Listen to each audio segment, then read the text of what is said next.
சனாதனம் என்பது, இந்து சமயம் என்பது ஒரு வாழ்வியல் முறை. அந்த வாழ்வியல் முறையிலே ஒரு பகுதிதான் இறைவனை வழிபாடு செய்வது. மற்றதெல்லாம் எப்படி வாழ வேண்டும் என்பதற்கான வழிமுறைகள். ஆகையினாலே நீங்கள் அதிலே என்ன பெற்றிருக்கிறீர்கள் என்ற ஒரு கேள்வியை ஒருவர் கேட்டால் அதற்கு கவியரசர் விடை சொல்லுகிறார். சொன்னேனை வாழ்வித்தான், துயர்களையும் விடுவித்தான், சோர்ந்து நின்ற என் மேனி வலுவைத்தான், எப்போதும் சுகம் வைத்தான், என் மகட்கு பொன் வேலி அவன் தந்தான், பூவேலி துணை வந்தான், பூ உழோர்கள் தன் தாலி காத்தற்கும் தலையாய கண்ணன்தான் கடவுளன்றோ என்று சொல்லுகிறார்.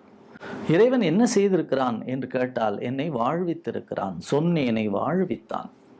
என்னுடைய துயர்கள், எனக்கு துயர்கள் என்பது வந்து கொண்டே இருக்கும். துயர்கள் உலகத்திலே வாழ்க்கையிலே வந்து கொண்டே இருக்கக்கூடிய, விரட்டி கொண்டே இருக்கக்கூடிய வாழ்வியல் முறையை நான் பார்த்திருக்கிறேன்.